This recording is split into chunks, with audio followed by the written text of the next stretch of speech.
Please welcome to the stage, Mike Zakarian.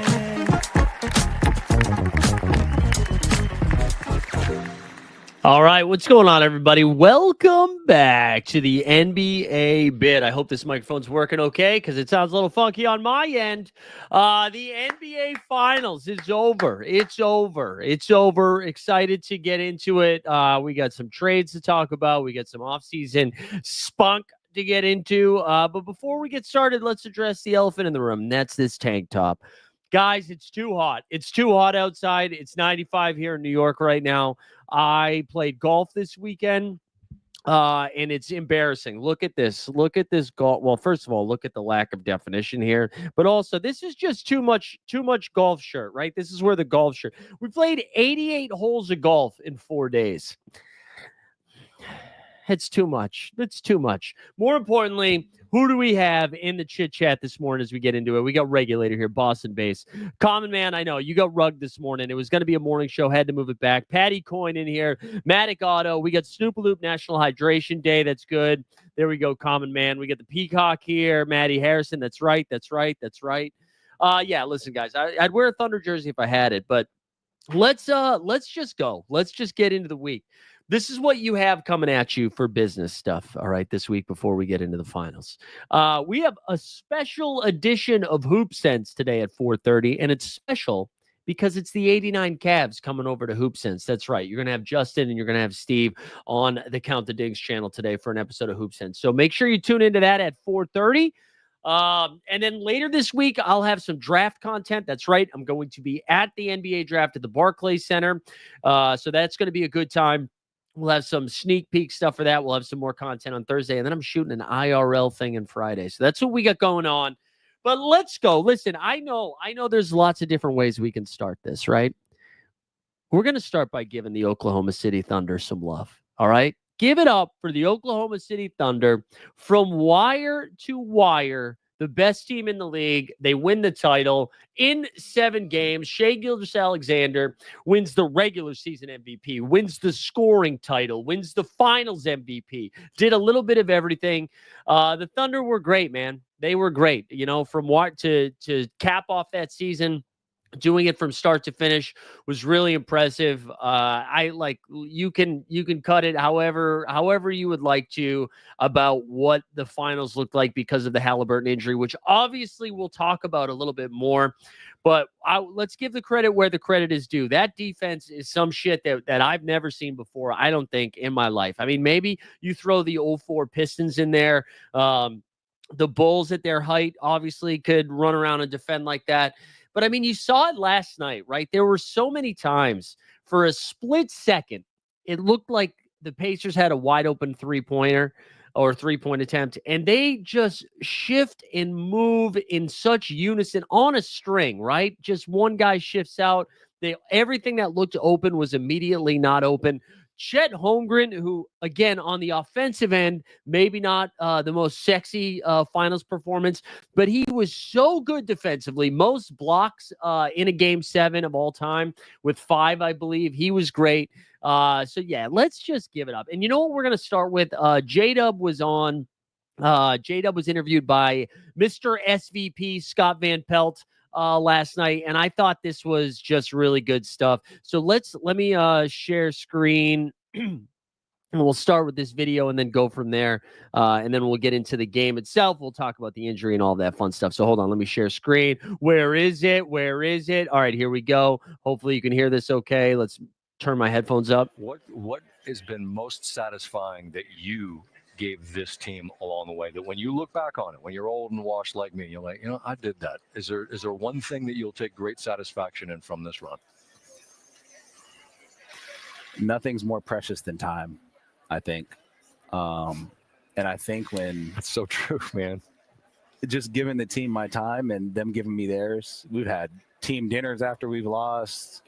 We've had plane don't take off till 4 a.m. and we sit on the runway, like all those like cool times where we were present with each other and like had fun, played Blu-ray on the plane, Uno, listen to music together, like all that stuff. I'm happy that I did that with this team. I think that's why we were so good. Like all the off the court stuff is stuff that I'll remember. And when it comes to like time, it's like, yeah, just spending extra hours with each other. Like me and Chet used to like go in the hotel and like watch film on like our pick and rolls when he was coming back. Like that's the stuff I remember from this run more than like, I can't even remember what happened our last series. So it's like, those are always moments that stick out to me. Well, you shared your time with me throughout this, and for that, I'm grateful. I enjoyed.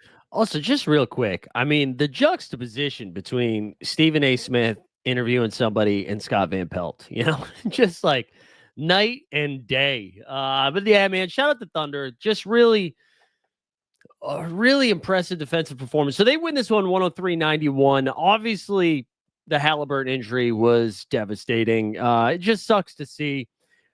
Everybody's pointed this out already. 3 Achilles tears this postseason, starting with Damian Lillard, Jason Tatum, and then I assume it's going to be announced Tyrese Halliburton. We saw the replay over and over again, and the ripple down the leg, which was brutal.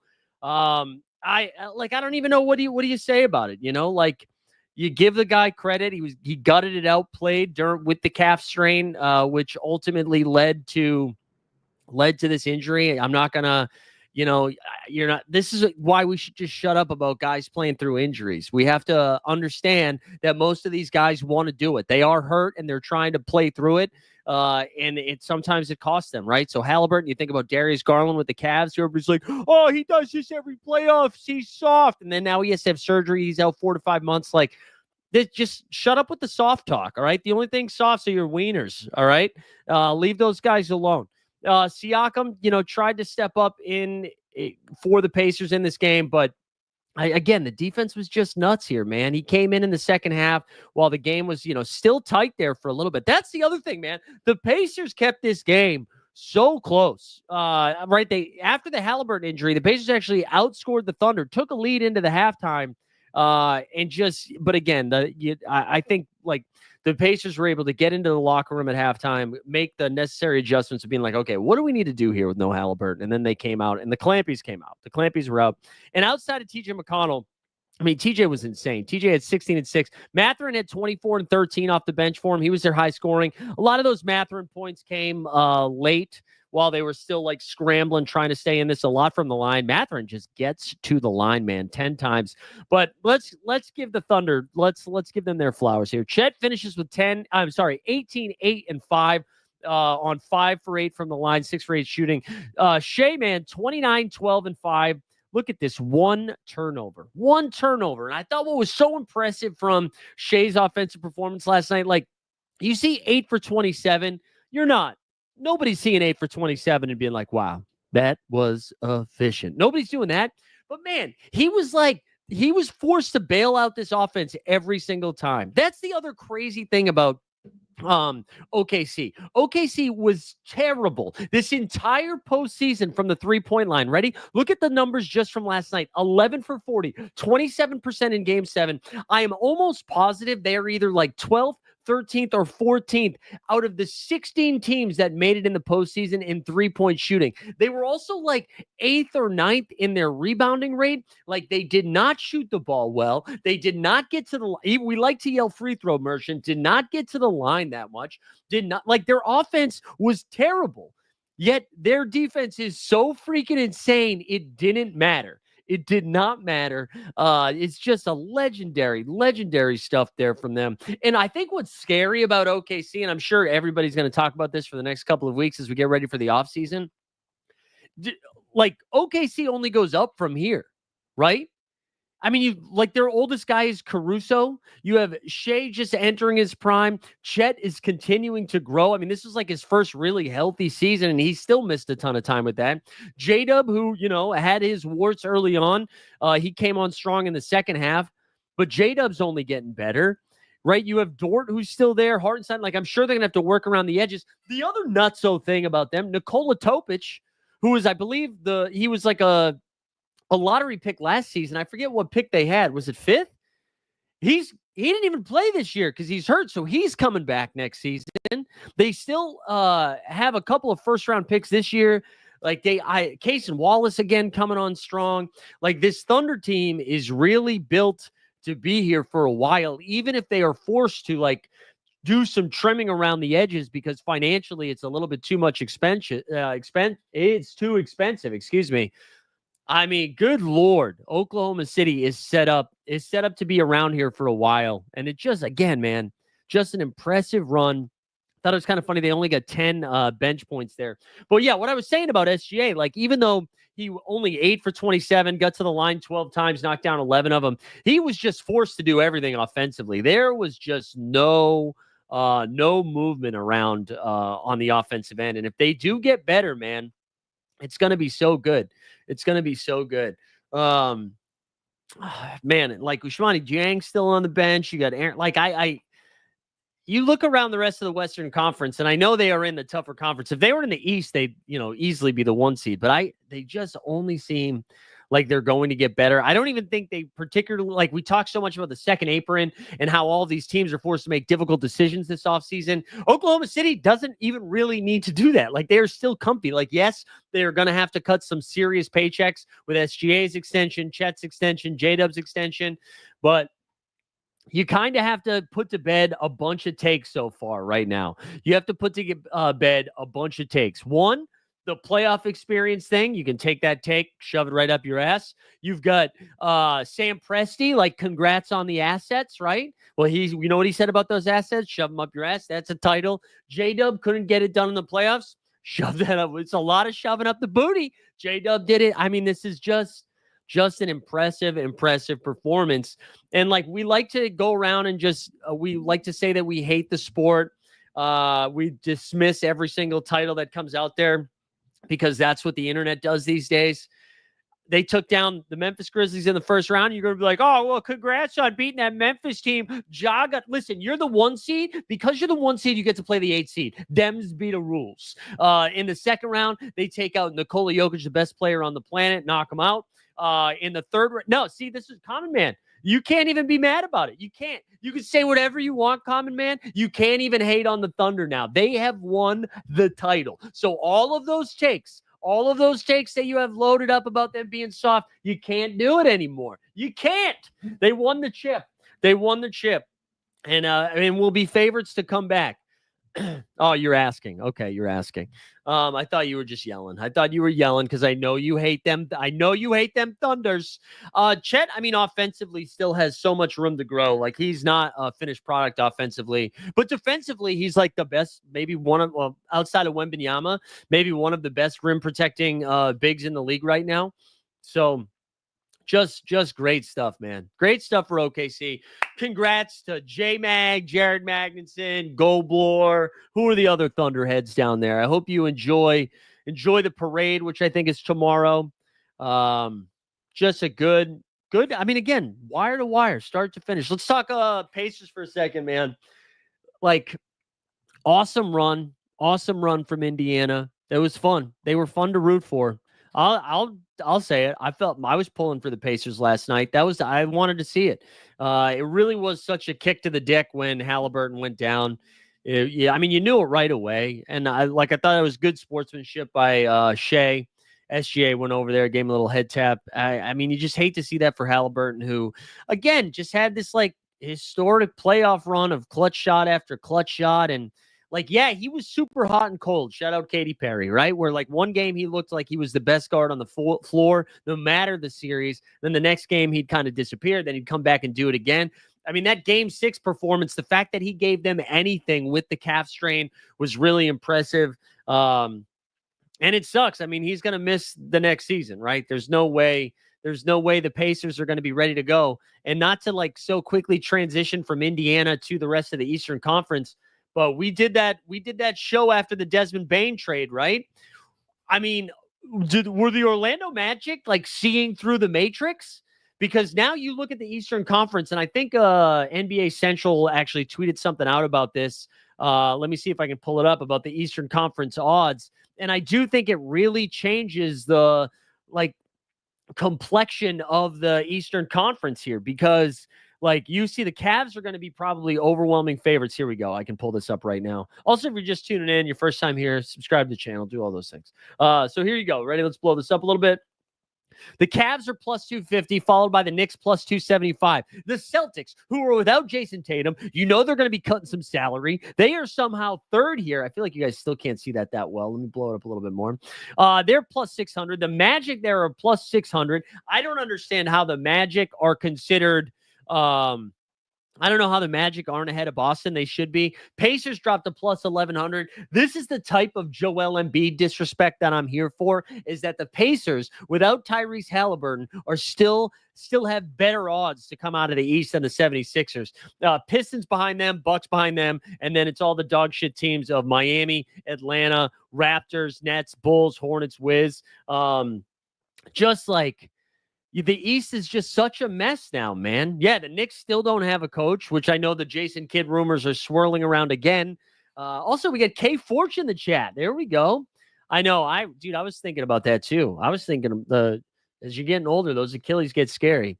But you think about like Orlando, and after making that move, and now you kind of like, I'm sorry, Indiana Pacers fans. I think you just be happy with what you had last year, and then maybe just take the year off. I don't know if you have your first round pick, but maybe you just take your year off and dip your toes into the tank, and then come back when Halliburton's back. Because listen, TJ McConnell was awesome in the finals. In the postseason. I don't know if you want TJ playing 35 minutes a game for the entirety of a season. I'm sure Siakam will have an all NBA caliber type season without him, but yeah, I know Weisberg. That is what I said, brother. But yeah, it's nuts to see the Celtics still at plus 600, and I do wonder, like with the Eastern Conference again, and I'm focusing on the Celtics right now, probably because I'm wearing the jersey, but Boston, like, do they switch what their offseason mode was going to be, right? Because I think for the most part, they weren't really like, they want to put a good product out there, but you're probably not thinking about competing in the Eastern Conference. But now, man, it's just Cleveland and the Knicks. And the Knicks, again, have to find a coach and they have to stay healthy, right? And then it's like Orlando, who hasn't won a playoff series, Detroit, who hasn't won a playoff series, Giannis and his like, do they switch gears here, and instead of just trying to cut salary, do they actually try, like, because I think there is a world where they trade Drew just to try to get a pick, or Porzingis and just get a pick. I now wonder if they want to actually get some players that can impact winning a little bit. And again, they won't be the favorites to come out of the East, but I mean, this right here, this NBA, the Bovada odds are telling you that the Celtics probably host a first-round playoff series, which is nuts. If you told me that a couple of weeks ago. Maddie was saying, has there ever been a more hyped 16-point, 7-turnover performance than the guy TJ McConnell? Yeah, I mean, I will say 2 of those turnovers were bullshit. Like Cason Wallace, man, was just hammering him that whole game. But But yeah, you're right. That was a very hyped performance. I mean, listen, he scored like their only points in the third quarter. It was just the McConnell show. But yeah, man, the East is just in such a weird spot right now. I don't know. I don't know what happens. I don't know how the Pacers approach it, but I hope, listen, we already congratulated OKC fans, Indy fans. I hope you enjoyed this run. Shout out our guy, John W. I'm sure he's not watching today because he's heartbroken or because he doesn't like the show, but congrats on the run. Hope it was fun. Now we gotta get back to the KD trade. So we got to do it. What's up, Tesla? Let's go. Yeah, Weisberg, that was reported last week, right? On the KP stuff. I hope we don't bring Dylan Brooks over. I'm not really interested in the Dylan Brooks experience. But let's go over to the KD trade, right? So the Phoenix Suns continue to swirl around the toilet. They moved Kevin Durant to the Houston Rockets, as I'm sure you're all aware of now, for Jalen Green, for Dylan Brooks, for the 10th overall pick, and like a bunch of second round picks. So here's the deal. They didn't get their own first round picks back. They didn't even get Jabari Smith Jr. I mean, leverage is a hell of a drug, man. It's a hell of a drug. And you know, you can say all you want. You can be like, well, KD's old, he's injury prone, what have you. That's not why the value was down on Kevin Durant in this trade deadline. Or I'm sorry, in this offseason move. The value is bad because Phoenix management, leadership, ownership, front office, whatever you want to say, did a horrible, terrible job right before the trade deadline. That's why. That is why. Because when you go out there and you try to move the guy without talking to him ahead of time, right? Without talking to him ahead of time, you try to move him. He finds out. Then it's so clear to not only Kevin Durant, not only the Phoenix Suns, but to everybody watching the game, every other team in the league, that everybody knows Kevin Durant is not going to be on the Phoenix Suns at the start of next season. So, like, why would you offer everything you got? And I think that's why San Antonio was like, we're good. You saw all the Miami stuff. And I mean, to be clear, Miami wasn't even offering guys they play. You know what I'm saying? Miami was like, we won't put Jaime Jaquez on the block. Which, like, they wouldn't even play Jaime Jaquez this like all last season. So I thought that's kind of wild that they were like, we can't depart with him. But like, no one needed to put their best offers out there. Because, like, why? Who are you going against? Everybody knows that like, it's like playing poker and we can see, you can't see my cards and I can see your cards. You're going to lose that deal every time. And I don't even mean this to be like disrespectful towards Jalen Green. I think Dylan Brooks is a nice piece. Like, I think Dylan Brooks makes sense on contending teams. But like, you think about where Phoenix is right now with no real draft capital. You have a $50 million guy that's most likely coming off the bench in Bradley Beal, or maybe he starts now. I don't know. And there's reports from, I think, Gambo, who covers Phoenix, the Suns, that Bradley Beal will not be on the team at the start of next year. Well, that means somebody's going to accept that deal, the Bradley Beal contract, and he's going to accept to be traded. I don't see that happening. Or they just kind of like buy him out, extend the contract, and cut him.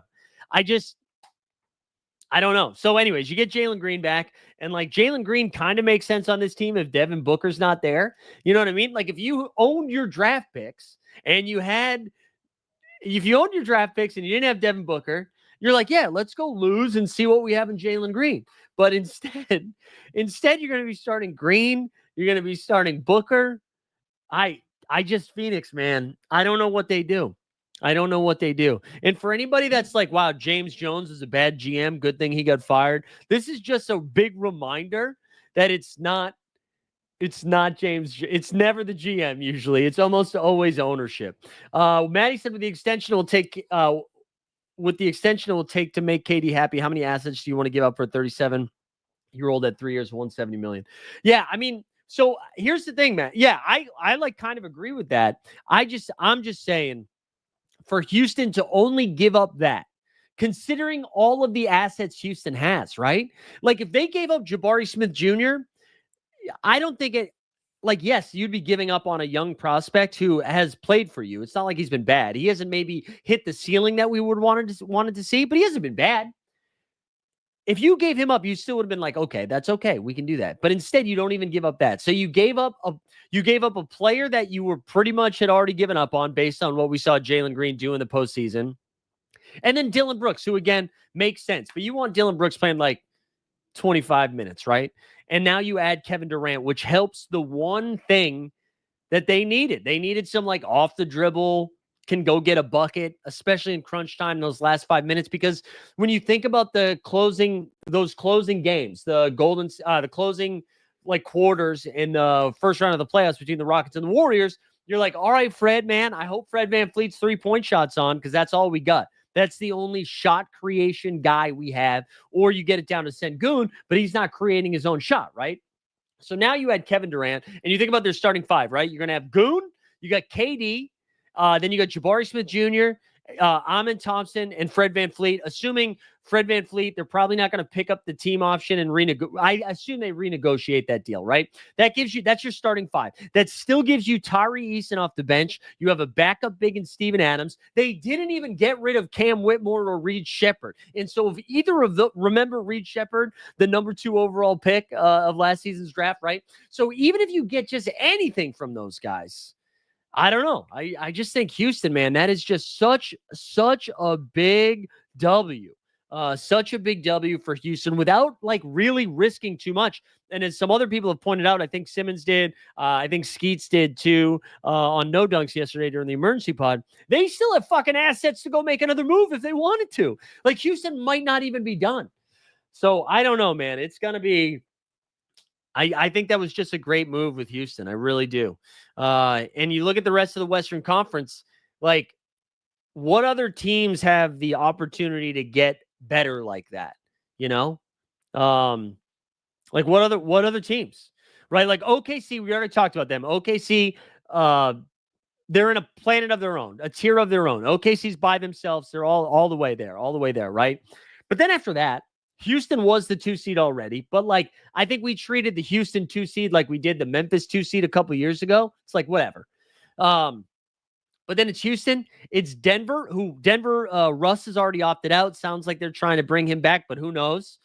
Denver doesn't really have the opportunity to make a lot of moves to make themselves better. They don't.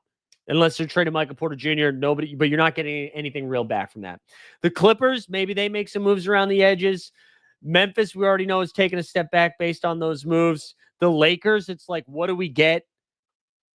What do we get with them? Like with Luka, I don't know. Lakers, you could tell me they're a 2 seed. You could tell me they're an 8 seed. I don't know. Spurs maybe get a little bit better. Warriors should be up there. Warriors will be up there. But I think Houston is like clearly the second best team in the league. They've got one of the better coaches. They play defense. They could beat you in a couple different ways. Common Man was saying Cooper Flag doesn't make you better. Does it make you better? I think it does. I think the one thing you're worried about is leadership, right? You got Nico. Maybe they don't even draft Cooper Flag because they're real dumbasses. You know what I'm saying? But you still don't have a guard. You still don't have anybody that can dribble the ball for you. I do think it's important to get somebody that can dribble. Assuming Kyrie, if all goes well, Kyrie's back around Christmas, maybe January, right? So I just think Houston has really positioned themselves to be not only like the second best team in the West, but possibly the second best team in the league right now, just considering how bad the Eastern Conference is. I don't know, man. I don't know. I think it's a pretty good move. I think Phoenix continues to be a dumpster fire.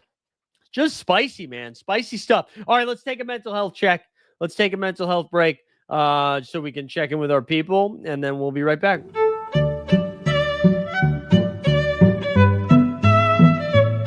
We can't go down this road. We can't talk about like how you need to have had sex in order to have responsibility. I just think it changes you, you know? I think it changes you.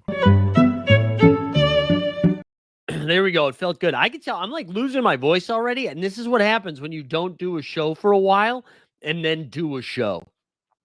One other thing that was so funny, man, I know all the tweets have gone around. Talk about the most orchestrated announcement of all time with Kevin Durant at Fanatics Fest. Man, nothing is real, dude. Nothing is real. As Rob Perez said, everything is wrestling.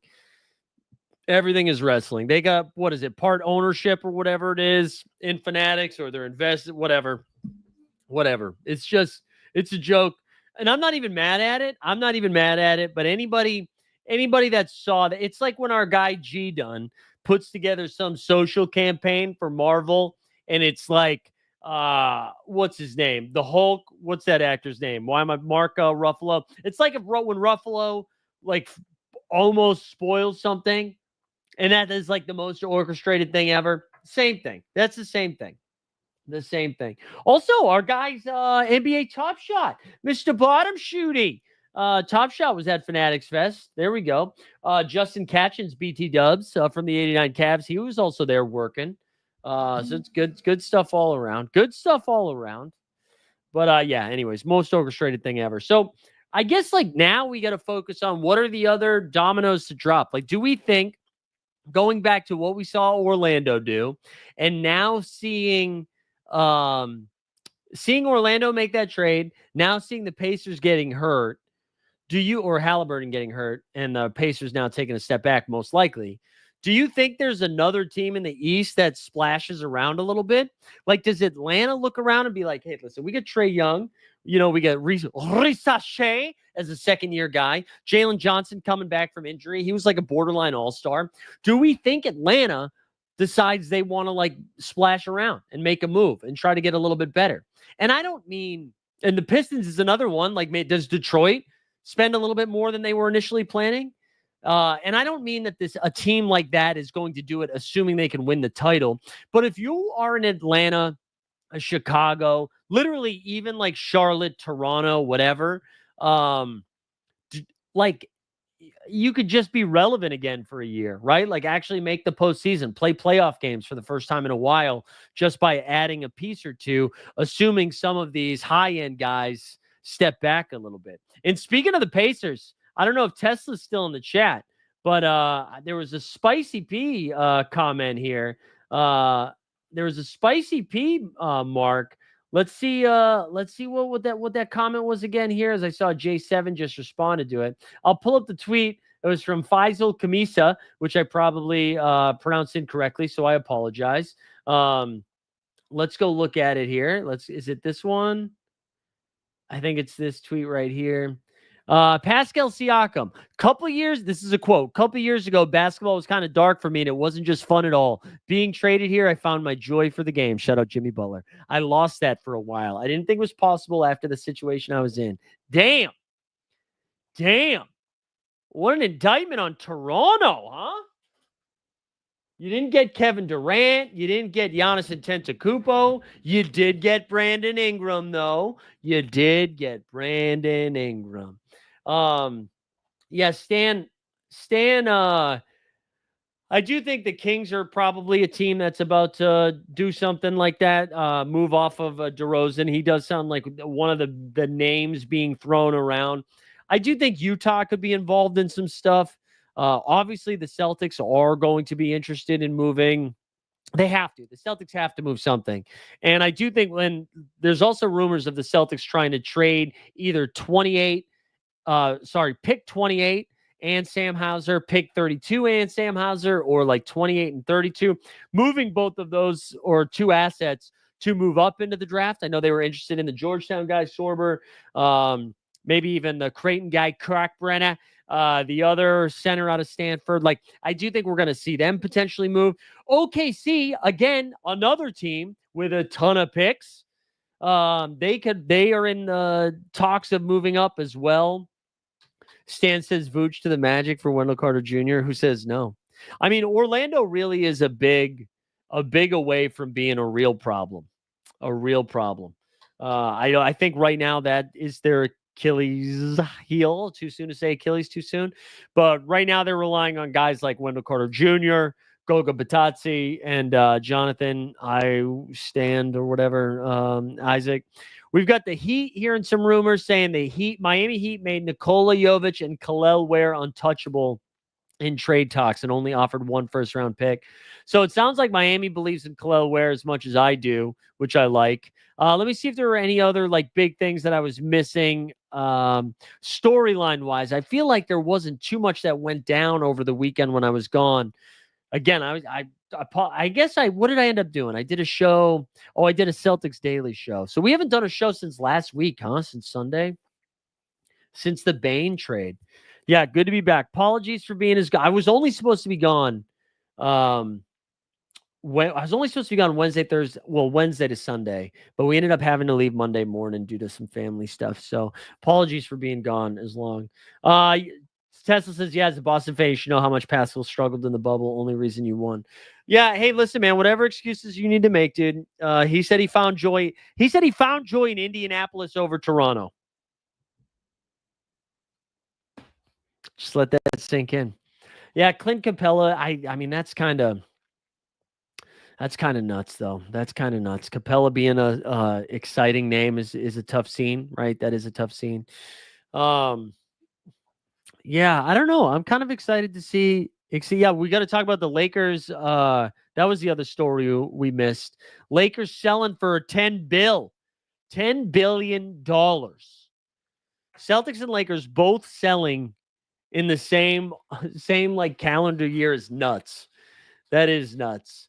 Zach Lowe reported a couple of times in a few different podcasts about how they didn't even like pay for synergy and other things. That's like, what are we doing? What are we doing, Lakers? So I think that is going to be, I think a lot of people saw the ownership change and looked at what the Dodgers were doing because Mark Walter also owns the Los Angeles Dodgers. And I think a lot of people, their immediate take was like, holy crap, they're going to spend so much money now. I think they're going to spend structurally. They're going to like spend organizationally, but I don't think they're going to all of a sudden spend more money on players. Like they're still restricted to the same salary cap restrictions that every other team is in the league. So I do think it makes life easier. Maybe when they approach the taxes, it'll be a little bit easier for them to dip into it, but I don't think it changes how much they're spending on their rosters as much. But I mean, a very expensive one.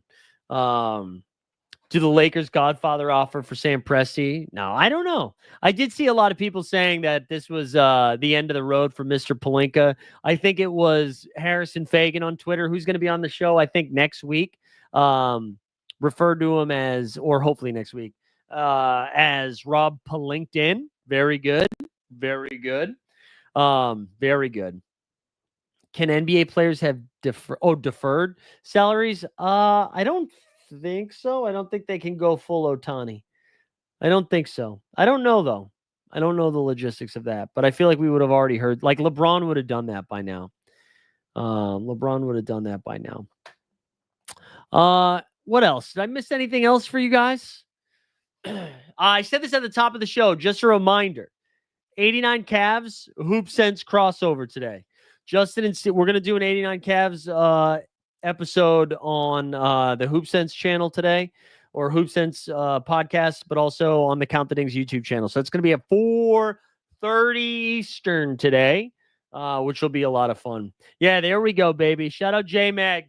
I gave you a shout out at the top of the show after we talked about the Thunder. And Jared, don't you worry. I led with the Thunder. I didn't lead with the injury. I didn't lead with the Pacers. I didn't even lead with KD. We led with the Thunder, baby. Were you there for Game 7? I wasn't as online yesterday. Were you there for Game 7? Yeah, I don't know. That's awesome. That's awesome. I'm trying to think if there's anything else that I missed here. My brain's still a little fried. I got back. You want to hear I took an Amtrak yesterday back to New York. The train did not have air conditioning. What? Scamtrack. That's what it is. Scamtrack. Couldn't believe it. I must have lost like 85 pounds. Incredible. Oh, that's great. You were there for Game 7. Hell yeah, man. Glad you got to experience. I really was. Like, no matter who won, it was cool to see, like, these were two really good fan bases, and it was fun.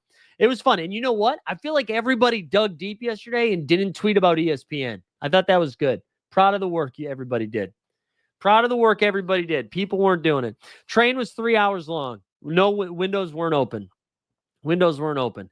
I had my golf clubs with me. I had my bag with me. I had to tell you though, I played, and I'm not going to tell you like about the golf because nobody needs to talk about that. I played like 4 of the nicest courses. Like, I don't know, like golf wise, they were in great shape, aesthetically beautiful. Just like in Western Massachusetts mountains, it was gorgeous. So nice. So nice. The locker room celebration was a good metaphor for how poppin' TGIF was in OKC yesterday. Yeah. The team celebration was hilarious. It's Jalen Williams. I don't know if he was doing a bit. He said he had his first drink ever. They had to ask Alex Caruso how to pop the champagne. This is two things. It's a really young team. Gen Z doesn't drink anymore. That was a reminder. Gen Z does not drink anymore. Also, there were a lot of clips about Hartenstein, the way that he was holding his baby wasn't supporting the neck. That made me nervous. What other takeaways did we have? I thought the broadcast was pretty good last night. I thought Mike Breen and Richard Jefferson and Doris, I thought everybody did a good job last night. I know that everybody's been very critical of them. I thought they did okay. I enjoyed them. I'm trying to think anything else. We might wrap here, guys. We might wrap with our first one back. We are going to be going just to like update people on the off-season stuff. We are going to be doing Monday, Thursdays. Every Monday and every Thursday. I think we're going to do 3 to 5. I think it's going to be every Monday from 3 p.m. to 5 p.m. Eastern, every Thursday from 3 to 5 p.m. Eastern. We were going to do it in the morning, but I actually think I'm going to post it into the afternoon because I think the numbers push it to the afternoon because it's been a lot better attendance wise. And it's just easier. It's easier. We're going to be having guests during those windows. We'll be doing 2-hour blocks unless they are really good. We might extend it to 3-hour blocks. We'll see how it goes. And then I will have other like some like medium form content going on both this channel and the Elite Fantasy Sports channel. We're going to be really diving into the Elite Fantasy Sports stuff here to get us ready for best ball and just like off-season stuff. So that is the plan for the off-season. And then I'll be honest, if it goes really well, the longer blocks, we might do that to start the regular season. We'll have a couple of spins on it, but we got some good guests lined up for the offseason so far already. I'm excited about it. And honestly, just like, what is this, year 5 of doing this? I think it's year 5 of doing this. And it's been fun. It's like morphed in a bunch of different directions, right? From when we first started doing the morning marketplace and looking at the Top Shot stuff, right? And it's morphed into something different over the years, and it ebbs and flows, and it's been a lot of fun. It's been cool seeing the growth in different ways. Sometimes it's YouTube numbers. Sometimes it's going to the freaking draft. We got press credentials this year, media credentials. We got Summer League around the corner for either the 5th or 6th time. I can't keep track. That's going to be July 10th to 14th. Very excited about that. But I appreciate you guys for hanging out as long as you have, and whether you've just been here for this year, if this is your first year, if you've been here for a while, it's been fun. It's been fun, and I love it. And I freaking love it. I still enjoy doing it this long or this much into it, even though the beard's getting grayer. Man, this is hilarious. This tan line is hilarious. I should have golfed in a tank top, bro. Also, you can see it on my hands now? Not as much. That evened out a little bit. Ooh, I almost just saw an accident. That was crazy. Yeah, because I was wearing a golf club. Prediction for next year's finals: OKC verse. Oh, that's good. All right, yeah, let's do it. You guys put in the chat. What do you guys think? Prediction: OKC versus who? Who's coming out of the East next year? Who's coming out of the Eastern Conference next year? I don't know, man. I feel like it's going to be the Cavs. Imagine if the Sixers put it together. That's what I mean. The draft is going to be so interesting because, like, you get the 3rd pick. They get the 3rd pick. The Sixers do. Do they draft just based on need, on talent? Do they trade it? I think I'm going to take OKC over Cleveland. I think that's pretty boring, but that's what I'm going to do. Could have like a historic Giannis season this year too. That could be a lot of fun. Oh, there we go, Matic Auto. Bong rips for Steve. So you go, 29 months. Hell yeah, thank you. Magic Sure, why not, man? Why not? I know a lot of you guys probably tuned into that. We did the live reaction show last week after the Bane deal on Sunday. I love that. I love that they did it. I love that they went. I love both of these trades so far. The Orlando-Memphis one, I love the trade for both teams. Phoenix, man, I don't know. A lot of people trying to talk themselves into the Phoenix stuff. I'm not seeing it. I'm not seeing the vision. Weisberg saying Rockets, Knicks. Who's coaching the Knicks? Huh? Who's coaching the Knicks? Can't believe they still don't have one. All right, let's call it there. Do me a favor. Go tune in to Count the Dings YouTube channel at 4:30. It's going to be a lot of fun. Excited to get Steve and Justin on over there. I'll have some more stuff dropping tomorrow. We get the draft on Wednesday. I'm going to be live there with Sower NBA. I think we're going to have a lot of stuff on Twitter and on Instagram, so stay tuned to that. I'll have some shorts ready to go. Maybe we'll go vlog style. You know what I'm saying? And then we'll be back here on Thursday, recapping the draft and getting us ready for the weekend. So good to be back. I missed each and every one of you, even you, Weisberg and Jump Shooty. But what a season. Congrats to the Thunder. Wire to wire, NBA champs. Go Celtics. See you guys next time.